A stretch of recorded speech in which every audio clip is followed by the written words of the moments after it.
Si j'ai un conseil à donner, je ne sais pas si j'ai de conseils à donner, hein, ce serait de lire ce livre avant d'aller voter.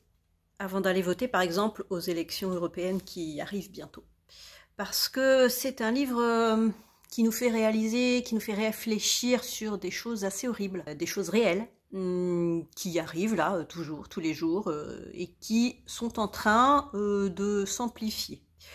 Un petit peu comme dans les années 20-30, si vous voyez ce dont je veux parler. Il s'agit de La Meute d'Olivier Bal aux éditions XO. C'est un roman policier thriller. Et nous avons deux enquêtes qui n'ont apparemment rien à voir. D'une part, nous avons l'antiterrorisme qui enquête sur une série de meurtres de notables, de gens politiques, de personnes politiques, de représentants, de grandes entreprises, de préfets, etc. Enfin, des notables. Et ces meurtres sont un peu rituels. Ce sont des personnes qui sont enterrées vivantes, avec un dispositif par-dessus qui fait penser que c'est sûrement des crimes religieux. Je ne veux pas en dire plus. Je vais me faire striker sinon.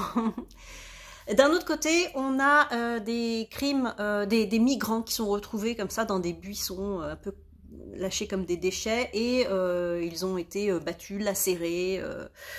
Voilà, donc deux enquêtes.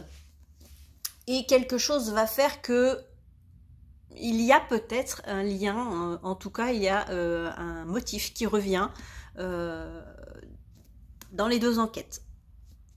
Ça arrive loin, loin, loin. On a presque la moitié, je crois, où chacun enquête de son côté. Et ensuite, l'autre moitié où les enquêteurs voient ou non s'il y a un lien entre les deux.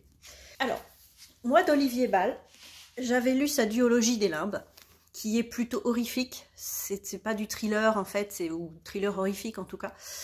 Et j'ai pas lu ceux entre. Donc j'avais jamais lu de thriller policier d'Olivier Bal. Donc ça m'a un peu perturbée.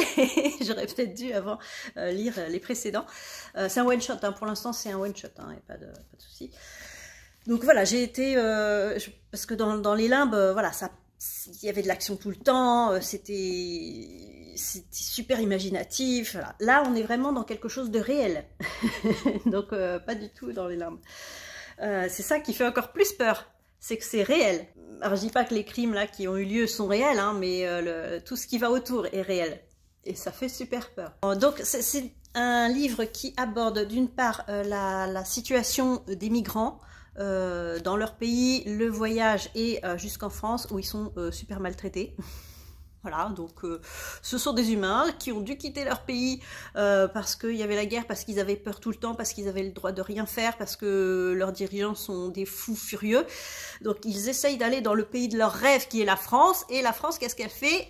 Elle les tacle, elle les parque, et donc d'un côté c'est ça. D'un autre côté, on a aussi un aspect de ces groupuscules identitaires extrêmes, qui sont entre autres contre les migrants et qui veulent make the France great again.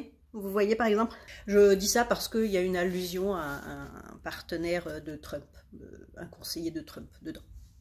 C'est pour vous situer un peu les personnages dont on parle là-dedans. Voilà. Je ne vais pas trop en dire parce que je ne veux pas spoiler. Alors, il est temps que je fasse une petite pause dans les thrillers, parce que il est très bien, hein, il est bien construit, etc. Il est très bien, mais quand je commence à savoir à un quart du livre ce qui va se passer, c'est que j'ai lu trop de thrillers. C'est qu'il faut que mon cerveau se repose un petit peu. Voilà. Donc j'ai peut-être un petit peu moins bien profité du roman à cause de ça. Voilà, parce que à un moment donné, le cerveau, quand on en lit beaucoup, il sait. Je sais pas, il sait. Mais c'est très bien fait quand même, hein, c'est très bien amené. Voilà, il y a tout pour qu'on sache, et on découvre quand même les choses petit à petit. Sauf quand le cerveau, Donc mon conseil, hein, lisez ce livre. Si vous vous dites ouais, c'est pas grave, je vais voter pour un tel parce que parce qu'on n'a jamais essayé. Bon, on a vu. Bref, je ne veux pas faire trop de politique non plus. Voilà, Olivier Bal, La Meute, un thriller policier qui fait super froid dans le dos par son réalisme.